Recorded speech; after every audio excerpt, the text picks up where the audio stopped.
खास करने आजना विडियो में આપણે 31 ડિસેમ્બર વિશે વાત કરવાની છે, કેમ કે આવતીકાલે 31 ડિસેમ્બર છે, તો ઘણા બધા મિત્રો છે 31 ડિસેમ્બરની ઉજવણી પણ કરશે.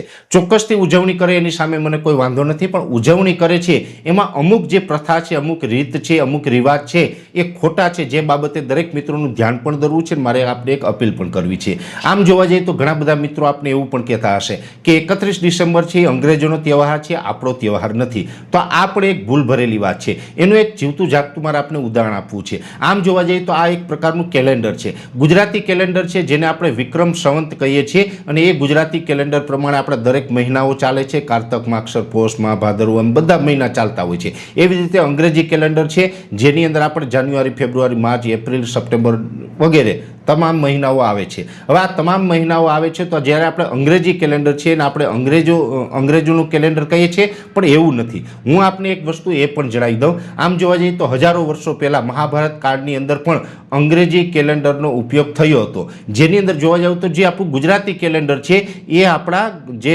ચંદ્રની ગતિ પ્રમાણે ચાલે છે, જેને આપણે ગુજરાતી કેલેન્ડર કહીએ છીએ. જે સૂર્યની ગતિ પ્રમાણે ચાલે એને આપણે અંગ્રેજી કેલેન્ડર કહીએ છીએ. અને સૂર્ય અને ચંદ્રની ગતિ બંને પ્રમાણે આપણે વર્ષોની ગણતરી વર્ષોથી થતી આવે છે, હજારો વર્ષોથી થતી આવે છે. મહાભારત કાળમાં આપણે બધાએ પ્રસંગ સાંભળ્યો હશે કે પાંડવોનો જ્યારે અજ્ઞાતવાસ ચાલતો હતો, છુપાવેશમાં પાંડવો હતા, ત્યારે એક વિરાટનું યુદ્ધ થયું હતું. વિરાટના યુદ્ધમાં જ્યારે પણ દુર્યોધને એવો દાવો કર્યો કે અમે પાંડવોનો અજ્ઞાતવાસ ભંગ કરી દીધો છે, ત્યારે અનેક ગણિત શાસ્ત્રીએ એવું કીધું કે સૂર્ય અને ચંદ્ર બંનેની ગતિ એવું કહે છે કે પાંડવોનો અજ્ઞાતવાસ પૂરો થઈ ગયો હતો. એટલે એની જે અજ્ઞાતવાસ હતો એ દુર્યોધન ભંગ નથી કરી શક્યો. એટલે મહાભારત કાળમાં પણ સૂર્યની ગતિ પ્રમાણે આ માપદંડ કરવામાં આવ્યું હતું, વર્ષ ગણવામાં આવ્યા હતા. એ જ અંગ્રેજી કેલેન્ડર છે. અંગ્રેજોએ કાંઈ નવું નથી કર્યું. આપણા ઋષિમુનિઓ છે એ સૂર્ય અને ચંદ્રની બધાની ગતિ પ્રમાણે કેલેન્ડર બનાવીને ગયા છે, માત્ર અંગ્રેજોએ એની કોપી કરી છે. એટલે અંગ્રેજી કેલેન્ડર પ્રમાણે પણ આપણે વર્ષ ઉજવીએ એમાં કાંઈ ખોટું નથી,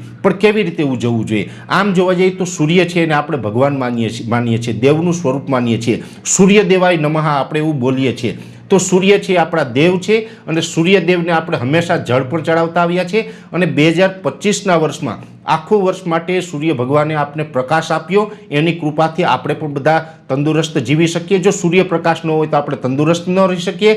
સૂર્યપ્રકાશ ન હોય તો આપણા ખેતરમાં કોઈ ઉત્પાદન પણ ન આવે. એટલે સૂર્યપ્રકાશ હોવો પણ જરૂરી છે. સૂર્યદેવની કૃપા આપણી ઉપર હોવી પણ જરૂરી છે. એટલે આપણે સૂર્યદેવને 31 ડિસેમ્બરે પ્રાર્થના કરવી જોઈએ અને જળ ચડાવવું જોઈએ, સૂર્યદેવની પૂજા કરવી જોઈએ.